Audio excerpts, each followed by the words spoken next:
Elisa Urkarus Alaso Sugeng Riyadi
Alhamdulillahirrabbilalamin. Wilujeng dalu Mbak Elisa.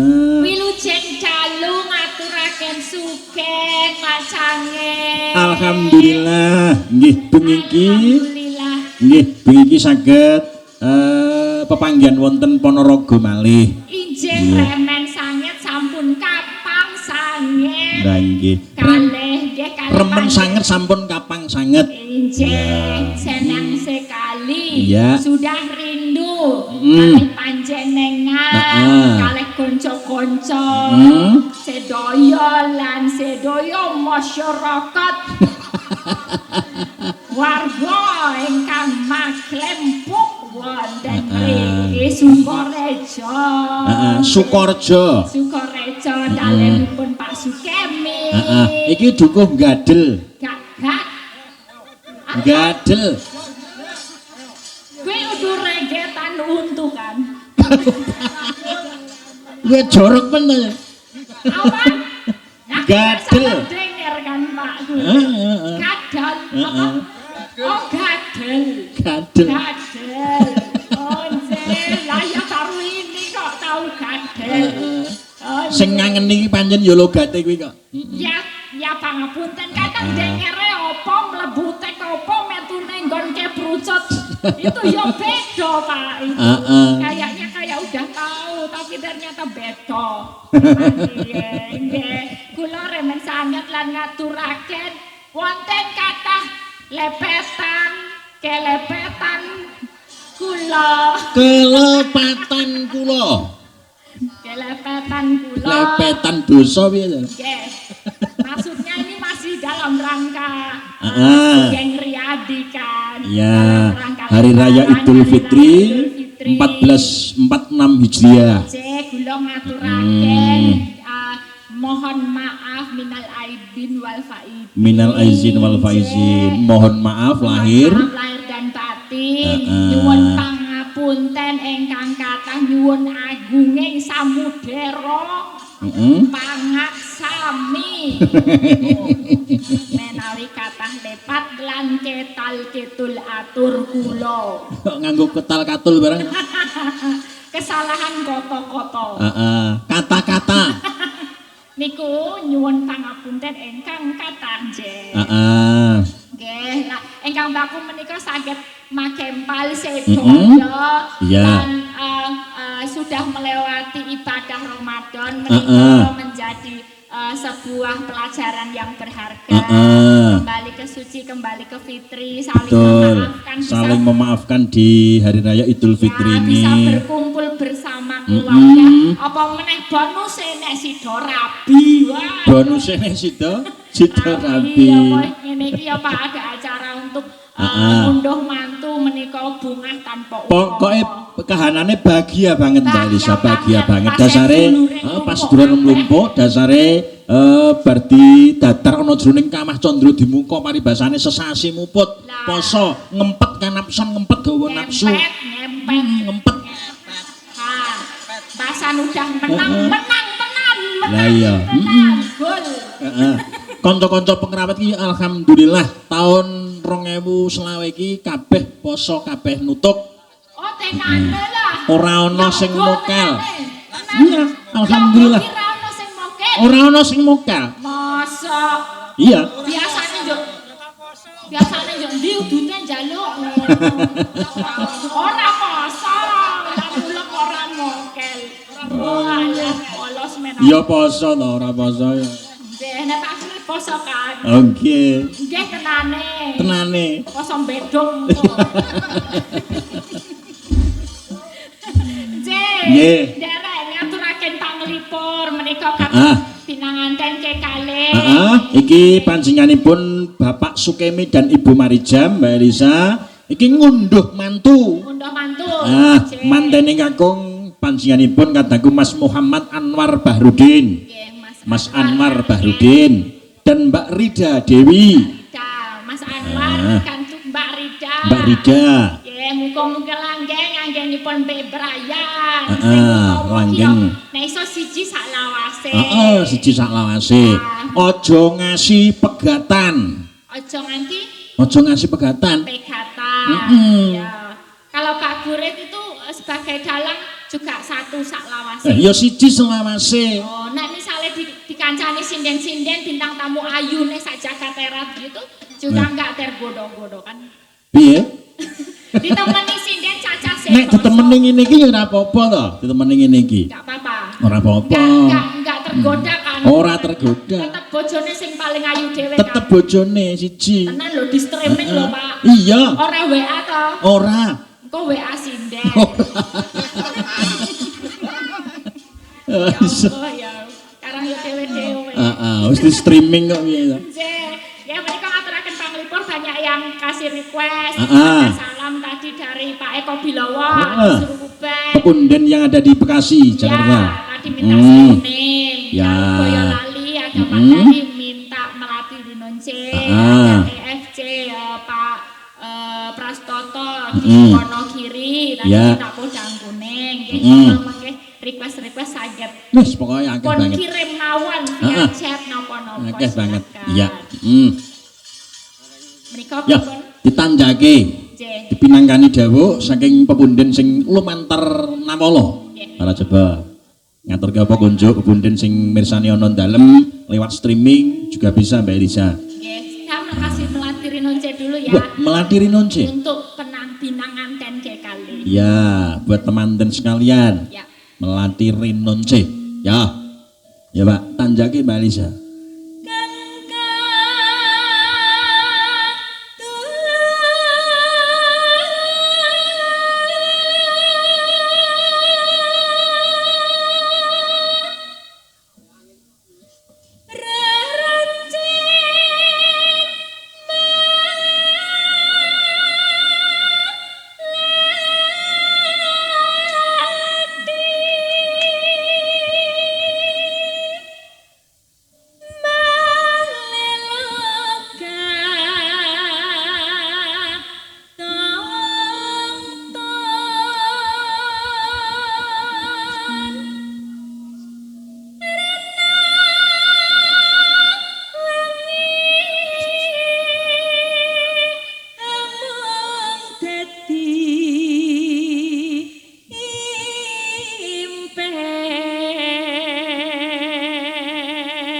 Ya, terus Sapuntane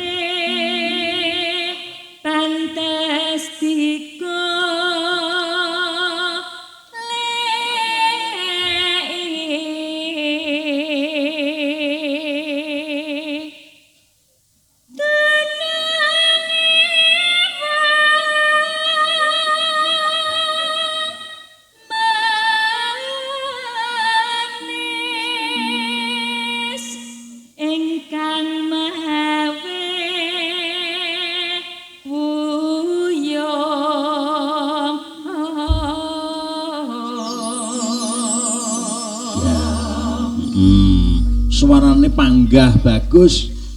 Panggah itu apa? Panggah ki tetep. Oh tak kira cowok. Oh, tetep. Panggah kok cowok. Tetep, ya. Temanku namanya Panggah soalnya. Oh panggah. Ya.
Dobel dah. Oh, dobel ora dobel. Ya.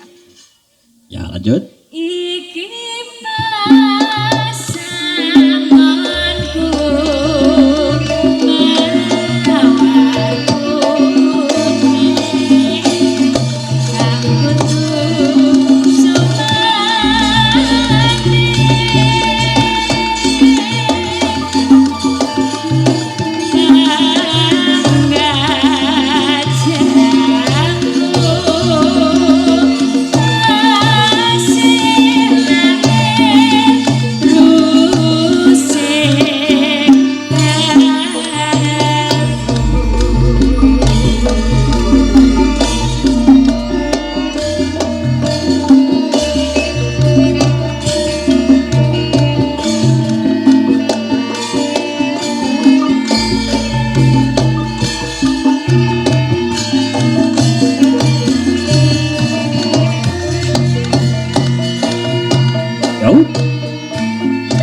Nggih. Wah. Mbak Elisa, iki pikantuk salam saka dulurku wedhus sing Lenggara Jakarta juga. Oh, sinten? Panjenenganipun Mas Hartono. Pak Hartono. Mas Hartono. Yang lenggah di Jakarta. Hmm. Salam-salamipun. Ya. Ada lagi? Enggak ada. Oh. Tak kira dawa banget sah. Wis tewas tak tunggu. Mas salam kagem Mbak Elisa, ugi Nggih. kadang-kadang pengrawit Madya Laras. Madya Laras. Nah, ya. Seneng aku. Aku nek nyanyi melatih nonceng gini sing tak bayangke apa ngerti apa? Apa? Bayangnya apa? Sop. Eh? Sop bakso. Sop. Kayak enggak mantenan itu kan adanya bakso, sop Ya, gitu kan. sop. Nah ini kalau melatih nonce tuh pasti kepikirannya mantenan lah. Setelah arep nyedok sop ini ndak, setelah wortel entek, setelah kentang entek. Ya lanjut. Iki pasanganku Ande.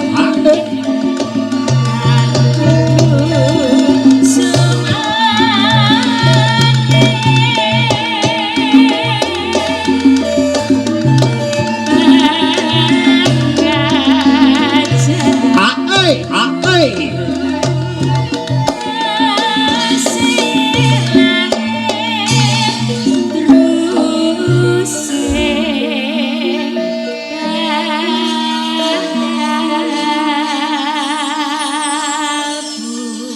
Ya, melati Rinunce Mbak Elisa. Ya, lenggah rien.